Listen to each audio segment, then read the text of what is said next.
So, Tyler, you and I were talking before we recorded, and dividends are back in full force after years and years and years of very low yields. It wasn't that long ago when people thought a 4% yield was, a high yield stock.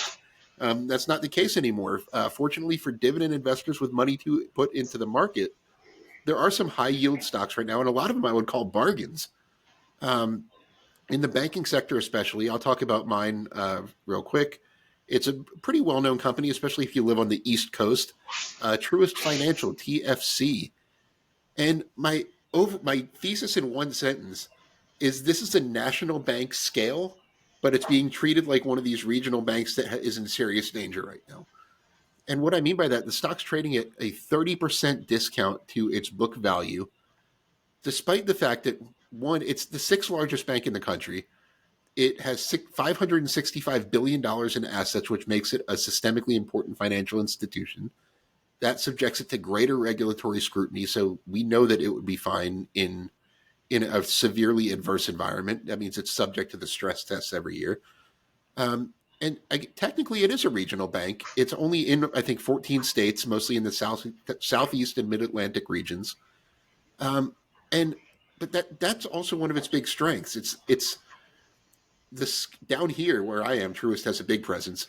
I'm in South Carolina, and the scale of Truist here is on par with a Bank of America or Wells Fargo in this market, but it is much more of a community bank vibe. It attracts a lot of people into the bank for that reason, and the Southeast is probably the quickest growing area in the country right now. It's a place where it's still relatively affordable to live. Um, Weather's very nice most of the year. It attracts a lot of people into this market. In terms of net migration trends, you don't get better than the Southeast right now. And so I think it has a lot of organic growth potential as those economies grow over the next, decade or so. And it yields 7% right now. That's well covered by its earnings. Like I said, I don't think it needs to have these regional banking concerns because it's already being very heavily scrutinized. So Truist is a stock that I added to my portfolio about 2 months ago as a smaller position, and it's one that I might add more as the year goes on if these yields and prices hold. Tyler, what are you looking at? Well, first I'm going to say I'm never going to question banks. Like it's just one of those industries that as much as I've tried to learn, the only thing I've learned is sometimes they blow up. And that's about as far as I've gotten. That, But that's fair, but you can't name a bank that's over $250 billion of assets that has failed anytime since a SIFI was a thing. fair, very fair. So like we were talking about interest rates, like there is this need, there is a lot of attractive yields outside of the equity markets right now. We were just talking, mortgages are above 7%, federal funds rate is over 5%. That means there's low risk, attractive yields out in the market somewhere. And so, you as the investor should be looking for higher yields from equity because it's a higher risk position. And so it's something I've been very acutely aware of when looking at dividends or looking at it as potential investments. So one I've been attracted to and one that I have owned for a long time and want to own more of is MPLX. It's the name and the ticker conveniently. But what it is a master limited partnership that specializes in oil pipelines, natural gas processing, and a lot of the other logistics and infrastructure associated with oil and gas.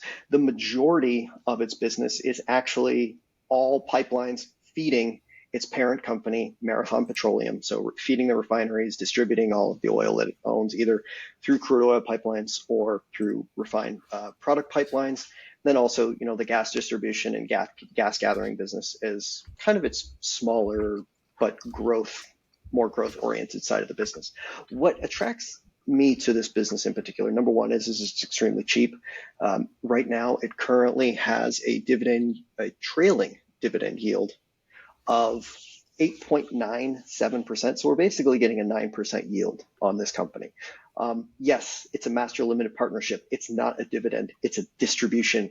There are tax things involved. You cannot own this in a retirement account. It will really get screwy with you, and your accountant is going to hate you. don't try to do it yourself. I've tried, it stinks. So, keep all of those things in mind if you ever want to consider buying MPLX for yourself.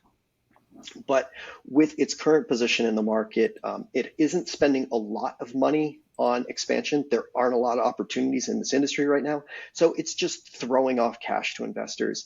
That 9% dividend yield is extremely well covered, at least based on its current cash flows. It currently brings in, according to, Master Limited Partnership accounting, which they use distributable cash flow, it's bringing in 1.7 times more cash in the door each quarter than what it's pushing out in dividends. So it gives them lots of opportunity. Number one, should earnings decline, not as much of a problem on pipelines because, it's volume based rather than, the price of the commodity.